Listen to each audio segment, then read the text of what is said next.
Hello बच्चों, welcome back. आज हम लोग एग्जिस्टेंस ऑफ लिमिट पर जो चर्चा चल रही थी, आज उसी को थोड़ा आगे बढ़ाते हैं। अभी तक हम लोग ये सीख रहे थे कि कहां कहां पर लिमिट के एग्जिस्टेंस को चेक करना चाहिए। मतलब यह है कि अगर आपके सामने कोई अगर एक सवाल अगर दे दे लिमिट का और बोलेगा find the limit, evaluate the limit, तो समटाइम्स ऐसा होता है, जो भी आप आगे सीखेंगे, जब आप इवैल्यूएट करना शुरू करेंगे लिमिट का, तो लिमिट का कोई ना कोई हो सकता है वैल्यू प्राप्त हो जाए और आंसर देखते हो कि डज नॉट एग्जिस्ट। तो क्या है कि हम लोग प्रोसेस तो सीख लेते हैं लिमिट का सॉल्व करने का, वो एक आसान तरीका हो सकता है, लेकिन अगर एक छोटा सा जो इनिशियल पॉइंट पे अगर नजर नहीं रखेंगे तो हम लोग कहीं ना कहीं गलती कर देते हैं, गलत कर देते हैं। तो हमें करना क्या होगा? हमारा सबसे पहला कर्तव्य यह है कि फर्स्ट ऑफ ऑल चेक करें एग्जिस्टेंस ऑफ लिमिट को। ठीक है, तो जो मैंने बताया था अभी तक आप लोगों को कहां कहां पर चेक करने की जरूरत है, वो सब रूल मैंने आपको बता दिया था। रूल क्या था? जहां कहीं भी मॉडुलस अगर इन्वॉल्व हो आपको चेक करना चाहिए। तो मॉडुलस है तो जाहिर सी बात है सिग्नम भी उसमें आप शामिल हो गया। ग्रेटेस्ट इंटीजर हो, फ्रैक्शनल पार्ट हो, या फिर उस पॉइंट पे हम लोग को जरूर चेक करना चाहिए जहां फंक्शन अपने नेचर को बदलता है ना, मतलब जहां बदलाव होता है, जहां दो अलग अलग इंटरवल्स में डिफाइंड होते हैं, वहां चेक करना चाहिए। या फिर हमको वहां पे चेक करना चाहिए जिस पॉइंट पे जहां पर फंक्शन अनडिफाइंड की ओर जा रहा होता है ना। ठीक है, ऐसा जनरली कांस्टेंट के पावर 1/x के टाइप में अगर दिखे तो अक्सर हम लोग को चेक कर ही लेना चाहिए। ओके मेरे बच्चों, ठीक है, तो एक तो इन जगहों पर आप लोग को जरूर चेक करना चाहिए वेदर इट इज मतलब यहां पर ये फंक्शन लिमिट एग्जिस्ट करता है या एग्जिस्ट नहीं करता है। ओके, क्लियर है पूरा मामला। अब थोड़ा आगे बढ़ते हैं, इसके बाद की बात जरा कर लेते हैं। जब इस पॉइंट से आगे बढ़ोगे तो एक पॉइंट और है जहां पर हम लोग को चेक करना चाहिए। अगर किसी में आईटीएफ अगर इन्वॉल्व हो जाए, है ना, इनवर्स ट्रिगोनोमेट्रिक फंक्शन अगर इन्वॉल्व हो जाता है तो वहां पर भी जरूर चेक करना चाहिए, है ना। मतलब हम लोग को चेक करना चाहिए, अगला जो भी पॉइंट है नंबर आप देख लीजिएगा, ठीक है, तो चेक एग्जिस्टेंस, है ना, इफ आईटीएफ इज इन्वॉल्व। ठीक है ना, अगर इन्वॉल्व है तो आप लोग को चेक करना चाहिए। जैसे मान लो एक छोटा सा उदाहरण लेते हैं, limit x tends to 0 sine inverse of sec x। ये एक साधारण सा सवाल है, sine inverse of sec x है। हमको इसका देखना है, सीधे हम वैल्यू निकालें या एग्जिस्टेंस चेक करें। तो जिनके पास थोड़ी सी ज्ञान की कमी होगी या थोड़ा वो भटक अगर जाएंगे तो वो क्या करेंगे मालूम है? उसने क्या करना है कि 0 पहले इस पर पुट करना है। उसने देखा अरे 0 sec 0 बराबर कितना होता है? 1, है ना, 1 दे दिया अंदर में, साइन वर्स 1 बराबर π/2। ये 90% लोग यहां पर ये गलती कर बैठते हैं, क्योंकि उन लोगों के दिमाग में बात ये होती है, हालांकि हम लोग बाद में इस बात करना शुरू करेंगे कि वैल्यू पुट कर दिया, अगर वो बिल्कुल एग्जैक्ट वाला वैल्यू मिल रहा है, अगर वो अनडिफाइंड नहीं जा रहा है, इंडिटरमिनेट फॉर्म में नहीं है, तो इसका मतलब सीधा सीधी आप वहां से वैल्यू निकाल लें। ठीक है, लोग ऐसा कर दिया करते हैं, लेकिन थोड़ा हम लोग को यहां पर सावधान रहने की जरूरत है। हम लोगों को यहां एक बार चेक जरूर करना चाहिए। तो चेक कैसे करोगे? चलो भाई, वही कहानी है, limit x tends to 0 minus, है ना, sine inverse sec of x। अब सवाल ये उठता है कि साइन इनवर्स ऑफ 0 माइनस पर sec की वैल्यू क्या होगी भाई? तो जरा याद करो, sec का जो वैल्यू होता है वो -∞ से -1 और 1 से इन्फिनिटी होता है। इसका मतलब sec का वैल्यू या तो -1 से कम होगा या 1 से ज्यादा होगा, सीधी सी बात है। 0 अगर हम पुट करते उसमें तो उसकी वैल्यू 1 होती। तो अगर 0 से अलग अगर हम हटते हैं तो इसका मतलब या तो 1 से थोड़ा ज्यादा प्राप्त करते हैं, है ना, ऑब्वियस सी बात है। इसको ग्राफिकली भी तुम सब लोग देख सकते हो। जरा sec का हम एक छोटा सा हिस्सा को यहां पर बना के दिखाते हैं, बाकी हिस्सा को हम लोगों ने इग्नोर कर दिया। ये 0 है, आपको मालूम है, ये π/2 और ये बाकी ग्राफ आगे होगा, हमको उससे मतलब नहीं है। ये हाइट 1 होता है, अगर इस हाइट की बात कर लो, इस हाइट की बात कर लो, इस पॉइंट पे अगर आप आ जाओगे तो ये क्या हो गया? sec 0 प्लस, ये वाला भी क्या है? ये है sec 0 माइनस। तो sec 0 प्लस पर अगर ये हाइट 1 के बराबर है तो ऑब्वियस सी बात है sec 0 प्लस जाओ या 0 माइनस जाओ, हाइट जो है ना वो 1 से ज्यादा हो रहा है। हाइट 1 से ज्यादा हो रहा है मतलब दिस इज इक्वल टू, ये जो टेंडेंसी है इसकी टेंडेंसी है 1 से ज्यादा जाने की है, और इसकी भी टेंडेंसी क्या है, इसकी भी टेंडेंसी 1 से ज्यादा जाने की है। 0 माइनस पर जाओगे तब भी 1 प्लस हो रहा है, और 0 प्लस पर जाओगे तब भी 1 प्लस हो रहा है, दोनों ही केस पे 1 से थोड़ा ज्यादा हो रहा है। और हम सबको ये मालूम है अगर 1 प्लस अगर हम साइन इनवर्स को दे दें तो साइन इनवर्स अनडिफाइंड हो जाता है ना, ठीक है। तो हम सबको ये तो पता है कि sine inverse 1 plus is undefined, है ना बच्चों, ठीक है बेटा, ये अनडिफाइंड हो जाता है। तो इसका मतलब ये तो हम समझ सकते हैं कि साइन इनवर्स अगर sec x 0 माइनस की बात करेंगे, है ना, तो क्या होगा बेटा, ये नॉट डिफाइंड है, पॉसिबल ही नहीं है, ठीक है। उसी प्रकार limit x tends to 0 plus करते हो, साइन इनवर्स यहां भी sec x करते हो तो 0 प्लस पर अगेन इसकी वैल्यू कितनी हो गई, आप देख ही रहे थे, इसकी टेंडेंसी हो गई 1 प्लस की, है ना, और 1 प्लस पर डिफाइंड नहीं है। सेम इसकी भी टेंडेंसी अगर 1 प्लस की देख लो तो ये भी नॉट डिफाइंड है।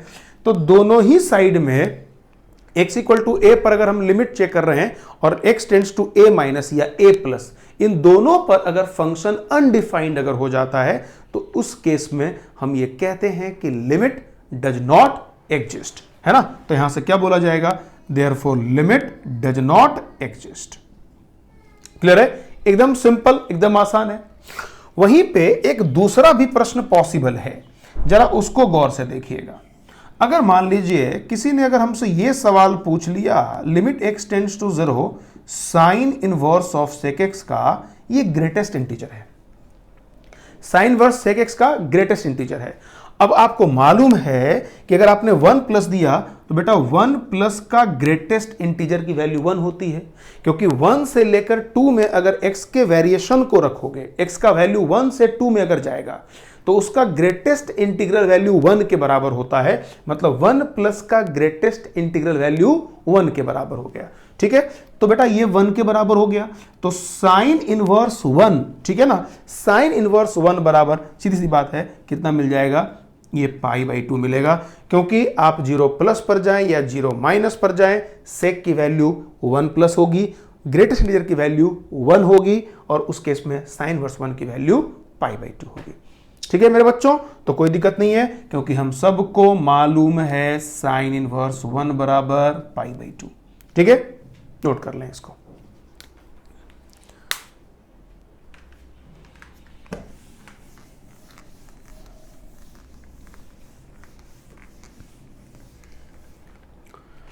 देखिए अगला एक और सवाल उठाते हैं, लिमिट। अब जब हम लोग ना प्रैक्टिस करते हैं, मिक्स प्रैक्टिस हम लोग अब करते हैं, ठीक है ना। अब इसमें क्या है कि आपको थोड़ा सा ध्यान देना पड़ेगा, कहां पर एग्जिस्ट कर रहा है, कहां नहीं कर रहा है ना। अब ऐसा बिल्कुल नहीं है कि अगर ITF है तो हर हाल में एग्जिस्ट नहीं करेगा, ऐसा बिल्कुल नहीं है। जैसे मान लो लिमिट x टेंड्स टू 0 मैंने बोल दिया और यहां पर कॉट इनवर्स x स्क्वायर है। अब आप सिंपल समझिए, कॉट इनवर्स x स्क्वायर हो गया। अब जरा याद करो कॉट इनवर्स को, जैसे ही आपने 0 प्लस दे दिया या 0 माइनस दे दिया तो आप समझदार प्राणी हैं, आपको बिल्कुल यह बात समझ में आती है कि limit x tends to 0 plus कर लें और कॉट इनवर्स x स्क्वायर लिखें, और limit x tends to 0 minus cot inverse x square कर लें। तो अगर 0 प्लस अगर दोगे तो कॉट इनवर्स 0 प्लस की वैल्यू कितनी हो जाएगी, है ना। तो कॉट इनवर्स 0 प्लस का वैल्यू होता है π/2, है ना। ठीक है, आप समझिए, थोड़ा ग्राफ बनाकर देख लीजिए। सपोज करो हमने एक ग्राफ बना लिया है भाई, ठीक है, ये है कॉट इनवर्स ऑफ x है। बेटा ये 0 है, तो 0 से थोड़ा ऊपर जाओ या थोड़ा नीचे जाओ, है ना। तो 0 प्लस जाओ या 0 माइनस जाओ, तो 0 प्लस अगर जाओगे तो 0 प्लस का सॉरी नहीं ठीक, मतलब 0 यहां नहीं है बेटा, ये 0 यहां है, ये मैंने गलती से ये बोल दिया। 0 प्लस जाओ या 0 माइनस जाओ, तो 0 प्लस अगर चले गए तो हाइट π/2 से थोड़ा सा कम हो गया, और अगर 0 माइनस अगर लेकर जाओगे तो π/2 से थोड़ा सा ज्यादा हो जाता। लेकिन ये x स्क्वायर है। अब एक्स स्क्वायर है तो 0 प्लस करो या 0 माइनस करो, दोनों ही केस में अगर 0 प्लस ही मिलेगा तो 0 प्लस में π/2 से जरा सा कम होगा। लेकिन जैसा कि आप जानते हैं अगर ये π/2 से कम भी हो गया तो हमको पता है कि जब हम लिमिट लिखते हैं, फाइनल लिमिट जब लिखते हैं, तो फाइनल लिमिट में हमको ये दिखाने की जरूरत नहीं होती, हम नहीं दिखाते, हम नहीं कहते, हम एग्जैक्ट वैल्यू बोलते हैं। अगर ये π/2 से कम हुआ इसका मतलब क्या बोलेंगे, π/2, ना कि π/2 से कम। ठीक है, तो इसकी वैल्यू सीधी सी बात है कितना मिलेगा, π/2, और ये भी क्या मिलेगा, π/2 ही मिलेगा। क्यों भाई, क्योंकि कॉट इनवर्स 0 बराबर क्या होता है, π/2 होता है ना। तो यहां पर कोई पंगे वाली बात नहीं थी। पिछले सवाल में इसलिए प्रॉब्लम था क्योंकि वहां टेंडेंसी थोड़ी डिफरेंट थी, तो टेंडेंसी पर जरूर नजर रखना है किस तरफ जा रहा है सवाल, है ना। मतलब टेंडेंसी अगर आप इग्नोर कर देंगे तो लिमिट में आप थोड़ा सा फजियत हो जाएगा, फंस जाएंगे आप लोग। ठीक है मेरे बच्चे, तो इसका मतलब क्या है, ये लिमिट तो एग्जिस्ट करता है, लिमिट एग्जिस्ट, ठीक है ना, और equal to π/2, simple. Okay, next question, अगला सवाल है भाई ऐसा, limit x tends to 0 greatest integer of x under root fractional part of x है। ठीक है ना, ये सवाल है।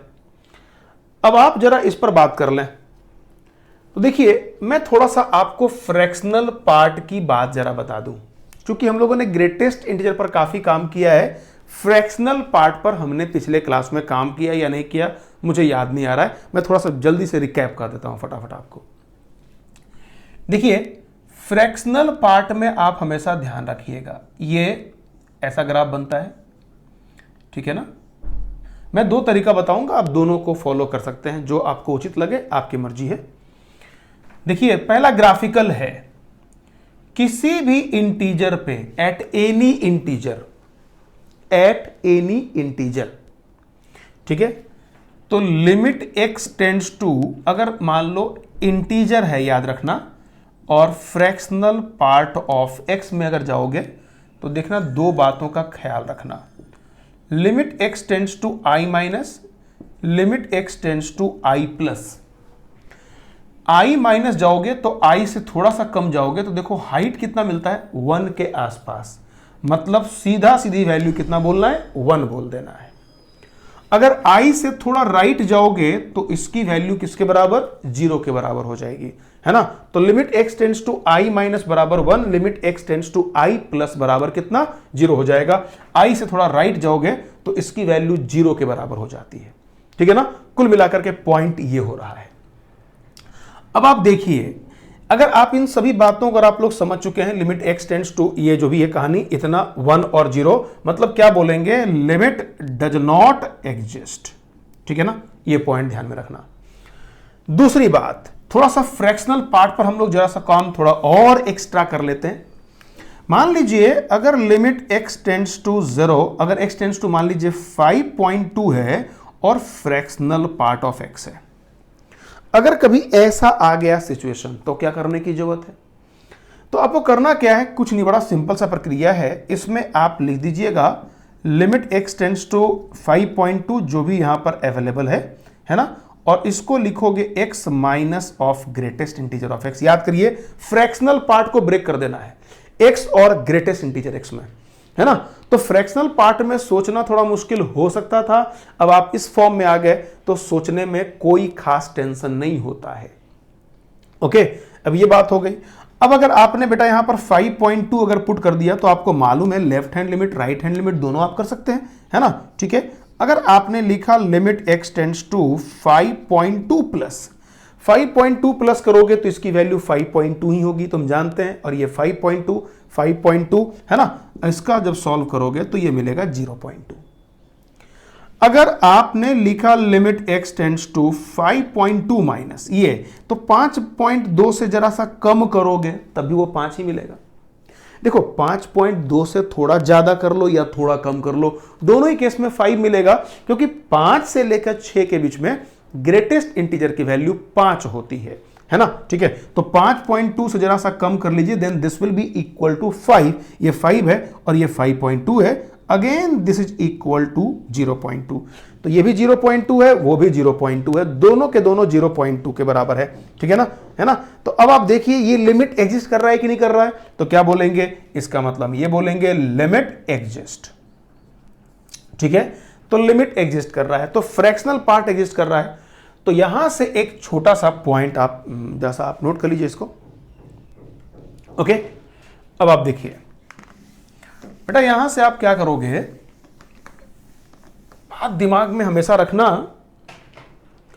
कभी हमारे पास ऐसा सिचुएशन है ना कि limit x tends to i fractional part of x, limit x tends to i greatest integer of x, ये दोनों के दोनों डज नॉट एग्जिस्ट, एग्जिस्ट नहीं करता ये।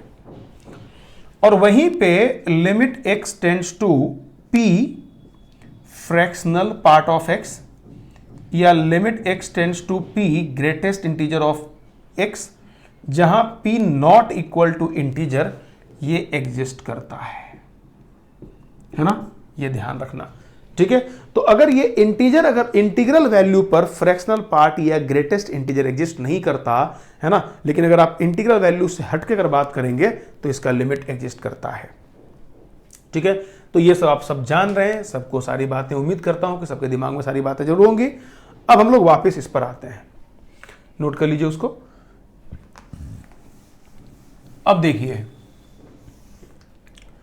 अब यहां पर क्या चक्कर है ना कि जीरो के पास की बात हो रही है, तो लग रहा है कि शायद एग्जिस्ट नहीं करना चाहिए, चूंकि हम इंटीजर की बात कर रहे हैं, तो यहां पर चेक करना चाहिए हम लोग को, है ना। तो यहां पर चेक करेंगे limit x tends to 0 minus greatest integer और under root fractional part of x, ये हो गया।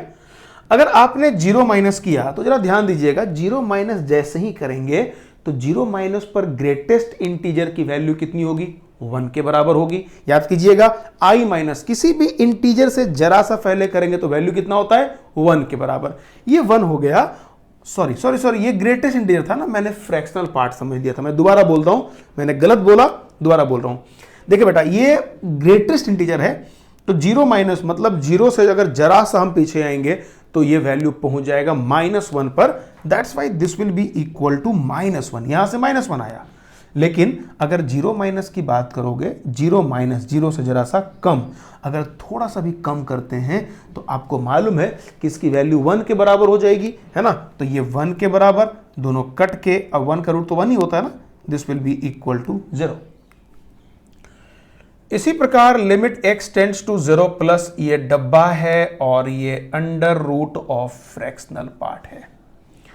अगर इसको सॉल्व कर दिया जाए तो 0 प्लस करने पर इसकी वैल्यू कितनी होगी, 0 होगी। ध्यान दीजिएगा, 0 प्लस पर 0 होगी, और 0 थोड़ा बड़ा करेंगे तब भी इसकी वैल्यू भी कितनी होगी, 0 होगी। इज इक्वल टू 0, मतलब क्या है, लिमिट एग्जिस्ट कर गया। एंड इक्वल टू कितना भाई, 0 हो गया, है ना। तो लिमिट एग्जिस्ट कर गया, 0 के बराबर हो गया, ये इसकी लिमिटिंग वैल्यू हो गई। मतलब अगर greatest integer fractional part involve होने के बावजूद भी ये फंक्शन का लिमिट एग्जिस्ट कर गया। ठीक है, इसको एक और तरीके से आप सॉल्व कर सकते हैं, इसको नोट करिए पहले। ठीक है, चलो, एक और टेक्निक मैंने आपको शायद बताया था, अगर आपको याद होगा तो, अगर कभी भी अगर 0 माइनस पर अगर आपको कंफ्यूजन होता हो, है ना, तो आप चाहें तो उसको h के फॉर्म में भी ट्रांसफर कर सकते हैं। मतलब खास करके इसमें चूंकि निगेटिव में ज्यादा बच्चों को मैंने परेशान होता हुआ देखा है ना, वो तो ज्यादा परेशान जल्दी हो जाते हैं। तो 0 अगर मान लीजिए माइनस है और ग्रेटेस्ट इंटीजर ऑफ x है, under root fractional part of x है, तो मैंने आपको शायद ये भी सलाह दिया है कि then you can also write h tends to 0 और x को हम रिप्लेस करते हैं फ्रॉम 0 माइनस h का ग्रेटेस्ट इंटीजर, है ना, और 0 माइनस h का ये फ्रैक्शनल पार्ट ऑफ x होगा। ठीक है ना, ये h टेंड्स टू 0 है। अब जाहिर सी बात है, h टेंड्स टू 0 का मतलब 0 प्लस की बात हो रही है। ओके, अब देखो बेटा, अब आप क्या लिखेंगे, लिमिट h टेंड्स टू 0, ये माइनस h का ग्रेटेस्ट इंटीजर है। ठीक है ना, तो माइनस h का ग्रेटेस्ट इंटीजर का फॉर्मूला याद करिए। ये मैं ये इसलिए बता रहा हूं क्योंकि यहां इस तरह का इस्तेमाल करोगे तो गलती होने की संभावना बिल्कुल रिड्यूस हो जाती है। तो आप ये दो फॉर्मूला अपने जुबान पे जरूर रखना। If x does not belongs to integer, तो ये होता है -1 -x का डब्बा, और माइनस ऑफ फ्रैक्शनल पार्ट बराबर 1 - fractional part of x। It's a very very important. ठीक है, तो अगर आपने ऐसा काम कर लिया तो दिस विल बी -h का डब्बा, तो -h का डब्बा मतलब -h ऐसे, और प्लस अंडर रूट, यहां पर अगर बात कर लिया जाए तो -h का फ्रैक्शनल पार्ट बराबर माइनस ये हो गया। ठीक है ना, ये सारी बातें हो गई। अब आप देखिए, तो जैसे ही अगर हम h टेंड्स टू अगर 0 करते हैं, मान लो अगर हमने h टेंड्स टू अगर हमने 0 कर लिया, तो बेटा जाहिर सी बात है यहां पर याद रखना, मैंने शायद लास्ट क्लास में भी आपको सिखाया था, कभी भी अगर h में कन्वर्ट करोगे, है ना, तो याद रखना ये जो पार्ट होता है ये h टेंड्स टू 0 प्लस होता है। ठीक है ना, ये h टेंड्स टू 0 प्लस होता है। मैं फिर से रिपीट कर देता हूं, अगर कभी limit x tends to a और अगर f ऑफ x अगर दिया हुआ है, ठीक है, तो इसमें दो बातें, अगर a माइनस दिया हुआ है तो इसको आप लिखेंगे limit h tends to 0 f of a minus h, जहां पर h 0 से थोड़ा ज्यादा होता है। ठीक है, और limit x tends to a plus अगर fx कर दोगे तो यहां पर भी limit h tends to 0 f of a plus h, है ना, इसको ऐसे रिप्रेजेंट किया जाता है। बेटा वापस हम लोग यहां पर आते हैं, तो 0 प्लस अगर पुट करेंगे तो 0 प्लस पर आपको पता है फ्रैक्शनल पार्ट की वैल्यू 0, ग्रेटेस्ट इंटीजर की वैल्यू 0, है ना, तो -1 -0 अंडर रूट -1 -0 कट के इसकी वैल्यू कितनी हो गई, 0 के बराबर। ठीक है ना, ये सारी बातें हैं, कोई दिक्कत नहीं। ठीक है ना, नोट कर लीजिए। इसी प्रकार आप किसी भी पॉइंट पे चेक कर सकते हैं, आप 1 पे चेक कर लीजिए, 2 पे चेक कर लीजिए, आपको मालूम चलेगा क्या करना चाहिए, है ना। अब देखो भाई, अगला एक और सवाल लेते हैं, बड़ा बढ़िया क्वेश्चन है। Limit x tends to 1 x into signum of x minus 1, है ना, x टेंड्स टू 1 है, सिग्नम ऑफ x माइनस 1 दिया हुआ है। ओके, सिग्नम है मतलब मॉड है, और मॉड है मतलब चेक करना है ना, तो मॉड है मतलब चेक करना है, मतलब आपको यहां पर चेक करना है।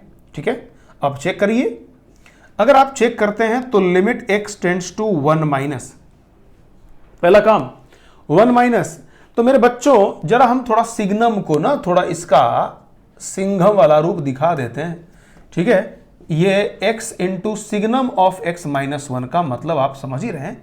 ठीक है, is equal to x minus 1 का मॉड और बाई x माइनस 1। आप सोच रहे होंगे कि सर सिग्नम को तो हम लोग 3 तरीके से लिखते थे, 1 -1 है ना 0, या फिर mod x by x not equal to 0।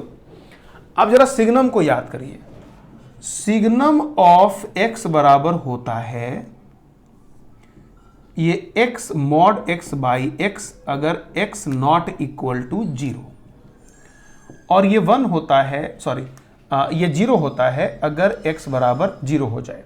ठीक है, मतलब this will be equal to, ये 1 होगा अगर x 0 से बड़ा होगा, 0 होगा अगर x इज इक्वल टू 0 होगा, -1 होगा अगर x लेस देन 0 होगा।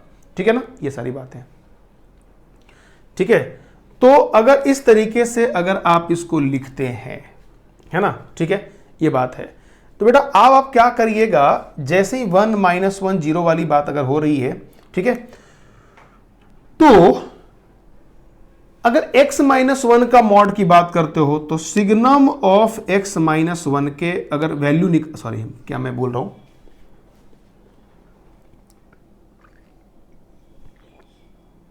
देखिए सिग्नम ऑफ x में ये रिजल्ट है, सिग्नम ऑफ x -1 अगर हम लिखेंगे तो जहां x इज इक्वल टू 0 है वहां पर x -1 इज इक्वल टू 0 हो जाएगा।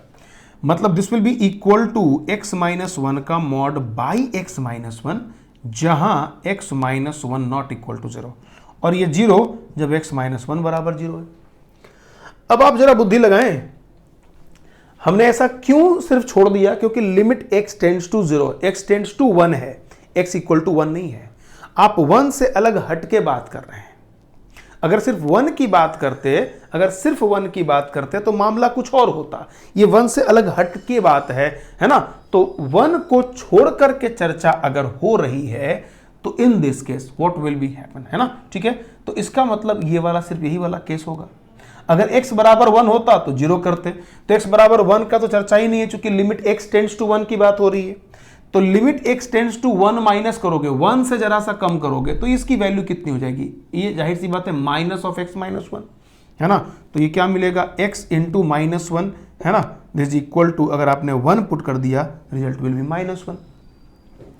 Similarly limit x tends to 1 plus कर लो, यहां पर x कर लो, ठीक है? अगर यहां पर आपने अगर ये कर लिया, अगर 1 प्लस की बात कर रहे हो और 1 प्लस, तो 1 प्लस पर इसकी वैल्यू x माइनस 1 होगी, this equal to x minus 1 upon x minus 1, कट के इसका वैल्यू भी कितना? 1 हो जाएगा। तो बड़ा ही आसान सा सवाल था, कुछ भी इसमें खास नहीं है कि नहीं? बस हमको था सिग्नम का ज्ञान होना चाहिए। अगर हम इस चीज को जानते हैं तो ये सवाल बहुत ही आसान के कैटेगरी में आता है। ओके, नोट कर लें इसको।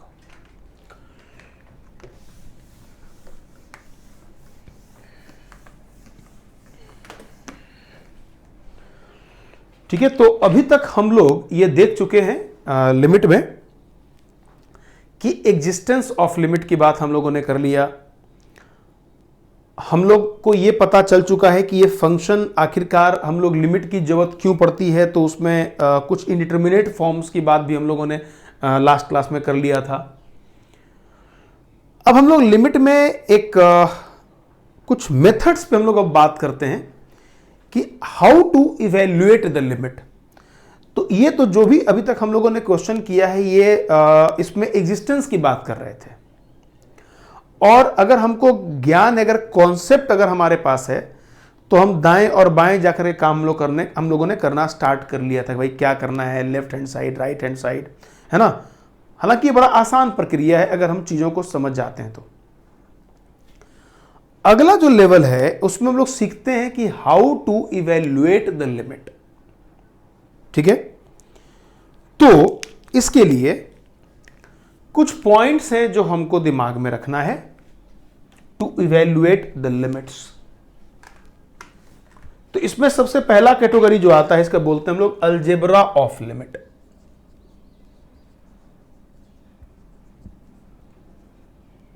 ठीक है, ये क्या भाई? तेरा देखते हैं इसको। तो ये कुछ ऐसा है, limit x tends to a fx plus minus gx अगर दिया हुआ है तो ये आराम से अलग अलग हो सकता है। Sorry, limit x tends to a यहां पर fx और limit x tends to a यहां पर gx, अगर माइनस है तो यहां पर भी माइनस होगा, बीच में प्लस तो वहां भी प्लस, माइनस तो वहां भी माइनस। अगर limit x tends to a अगर है, fx इंटू gx अगर है, तो आप क्या करेंगे? Limit x tends to a fx into limit x tends to a gx, है ना? ये कर लेना है हम लोग को। अगर ऐसा है तो आप अलग अलग बड़ी आराम से कर सकते हैं। इसमें इस बात का भी ध्यान रखना चाहिए कि अगर मान लो यहां पर इस चीज को भी समझ लीजिए कि limit x tends to a fx बराबर मान लीजिए L1 है और limit x tends to a gx बराबर अगर L2 है, दोनों अगर फाइनाइट है तो बाद में हम लोग अलग अलग कर लेते हैं, है कि नहीं?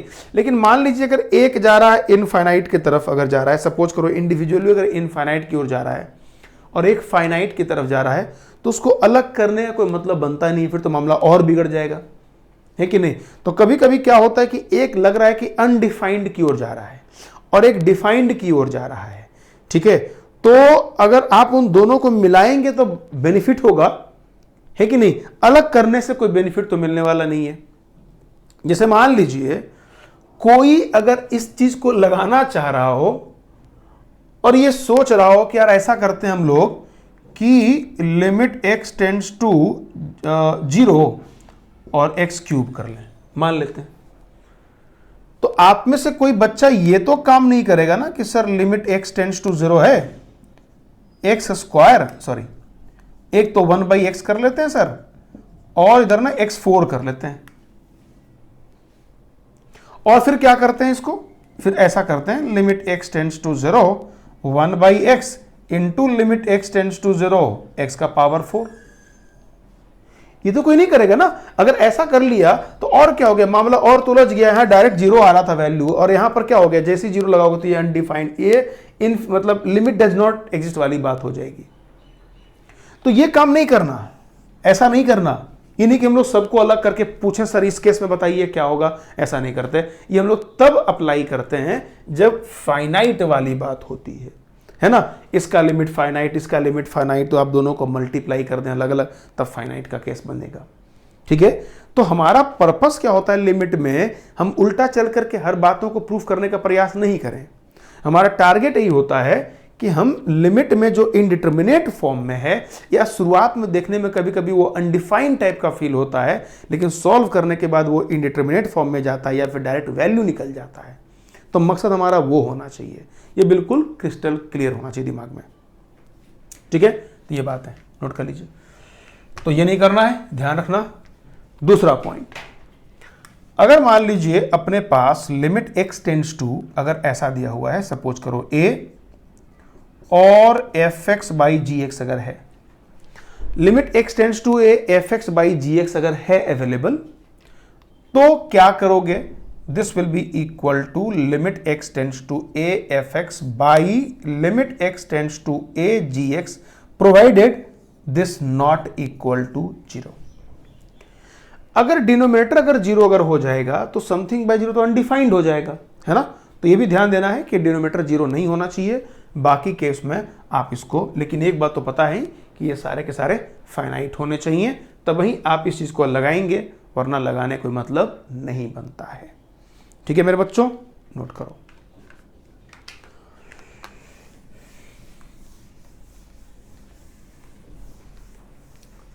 चलिए, तो ये सब जो अभी तक हम लोग पढ़े, एग्जिस्टेंस ऑफ लिमिट, और लिमिट में अगर मान लीजिए अगर अलग अलग फॉर्म में अगर लिमिट अगर लिखा हुआ है, प्लस में, माइनस में, इनटू में, डिवाइड में, तो उसको किस तरीके से यूनाइट करके या ब्रेक करके जैसे भी करके सॉल्व करना है।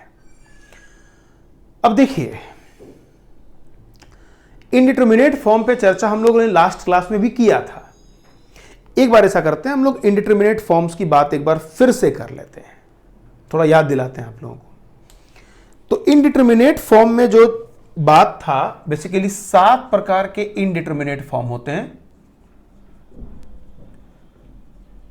7 इनडिटर्मिनेट फॉर्म्स, जिसमें 0/0,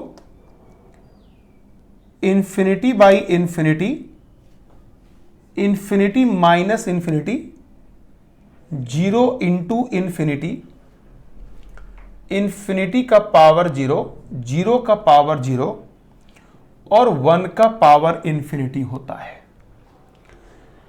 यहां पर ध्यान इस बात का रखना कि यहां पर यहां जो आप देख रहे हैं 0 and 1 आर एप्रॉक्स, है ना, ये एग्जैक्ट नहीं है, ये दोनों के दोनों एप्रॉक्स हैं। मतलब जो आप 0/0 यहां पर जो देख रहे हैं इस जगह पे, ये क्या है, बेसिकली 0/0 ऊपर भी एप्रॉक्स है और नीचे भी एप्रॉक्स है। ठीक है ना, ये दोनों के दोनों एप्रॉक्स हैं। ओके, ठीक है, तो ये एप्रॉक्स बाई एप्रॉक्स है। अब आप यहां पर इस बात को समझ लें कि ऊपर में अगर 0 अगर एग्जैक्ट हो गया, नीचे 0 अगर एप्रॉक्स हो गया, तो इसकी वैल्यू सिर्फ और सिर्फ 0 होगी। अगर 0 ऊपर में अगर एप्रॉक्स हो गया, नीचे अगर 0 अगर एग्जैक्ट हो गया, यहां एप्रॉक्स या एग्जैक्ट दोनों केस में इसकी वैल्यू अनडिफाइंड हो जाती है। मतलब फर्दर इस पर काम करने की जरूरत नहीं है। तो हम लोग काम कब करेंगे, जब वो इनडिटर्मिनेट फॉर्म में होगा, है ना। मतलब ये अप्रोक्स बाई अप्रोक्स वाली कहानी है। अगर ऊपर में या नीचे में से कहीं अगर एग्जैक्ट हो गया तो कोई काम करने की जरूरत नहीं है। ऊपर सिर्फ एग्जैक्ट हुआ, नीचे अप्रोक्स हुआ तो वैल्यू 0, काम खत्म। नीचे अगर एग्जैक्ट हो गया, ऊपर चाहे जो भी हो तो अनडिफाइंड, तब भी काम खत्म, आगे बढ़ना ही नहीं है, कुछ मिलेगा ही नहीं, अनडिफाइंड हो गया वो, है ना। ठीक है, तो इस तरीके से मेरे बच्चे बात करते हैं हम लोग। दूसरा, अब आप इन्फिनिटी के बारे में आप जान ही रहे हैं, इन्फिनिटी तो कभी एग्जैक्ट होता ही नहीं है। इन्फिनिटी का मतलब क्या होता है? It's a very very large number, है ना। तो मतलब इतना बड़ा नंबर, मतलब हर एक नंबरों से बड़ा नंबर, ठीक है। Infinity is basically a number greater than every number. जो भी नंबर आप मानते हैं उससे बड़ा नंबर होगा, ठीक है ना। तो यही आप समझ लीजिए। तो इन्फिनिटी का मतलब ही क्या होता है? आप इन्फिनिटी में अगर इन्फिनिटी जोड़ेंगे तब भी इन्फिनिटी हो जाएगा, इन्फिनिटी इंटू इन्फिनिटी करेंगे तब भी इन्फिनिटी हो जाएगा, इन्फिनिटी का पावर इन्फिनिटी करेंगे तब भी इन्फिनिटी हो जाएगा, है ना। ठीक है, लेकिन अगर मान लो हमने इन्फिनिटी बाई इन्फिनिटी कर दिया तो वेरी वेरी लार्ज नंबर बटा वेरी वेरी लार्ज नंबर। सवाल ये उठता है कितना वेरी वेरी लार्ज नंबर, ऊपर वाला बड़ा है कि नीचे वाला बड़ा है? अगर तो कहीं बात क्लियर ही नहीं है ना। तो अगर ऊपर वाला बड़ा हो जाएगा तो ये 1 से बड़ा हो जाएगा, अगर नीचे वाला बड़ा होगा तो ये 1 से छोटा हो जाएगा, ठीक है। उसी प्रकार अगर मैं इन्फिनिटी माइनस इन्फिनिटी की बात कर लूं, ठीक है, तो इसमें क्या होता है? अगर लेफ्ट वाला बड़ा हो जाएगा तो ये वाला पॉजिटिव हो जाएगा, राइट वाला बड़ा होगा तो निगेटिव हो जाएगा, है ना। तो ऐसे केस में हम लोग इसमें कुछ भी नहीं कह सकते। लेकिन यहां पता है कि very very large number plus very very large number बराबर very very large number, very very large number into very very large number बराबर वेरी वेरी लार्ज नंबर। तो ये बात तय है ना। तो इस तरीके से हम लोग इन सब चीजों को समझते हैं। ओके, कोई दिक्कत नहीं, नोट करिएगा। ओके बच्चे,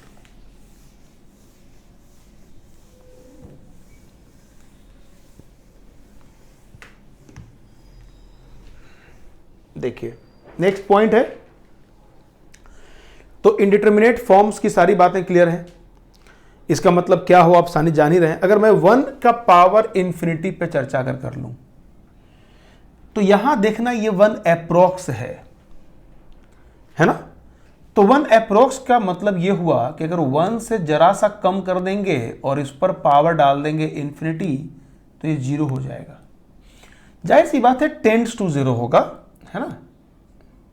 और अगर 1 प्लस का पावर डालेंगे infinity, this goes to infinity. एक रूल हमको पता होना चाहिए कि कोई भी नंबर अगर 1 से बड़ा होता है उस पर अगर इंफिनिटी पावर डालते हैं तो उसकी वैल्यू, मतलब आप ये जान लीजिए अगर a बिलोंग्स टू 0, सॉरी, अगर ये बिलोंग्स टू -1 से लेकर 1 तक तो a का पावर इंफिनिटी बराबर 0 होगा।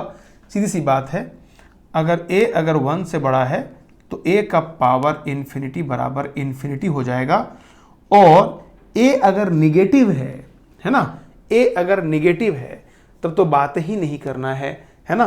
चूंकि a का निगेटिव का पावर अगर मान लीजिए मतलब सपोज करो निगेटिव -2 का पावर हमने डाल दिया इंफिनिटी, तो हमको नहीं पता है कि वो इंफिनिटी की तरफ जाएगा तो जरूर, लेकिन हमको नहीं पता है कि इंफिनिटी पॉजिटिव है कि निगेटिव है।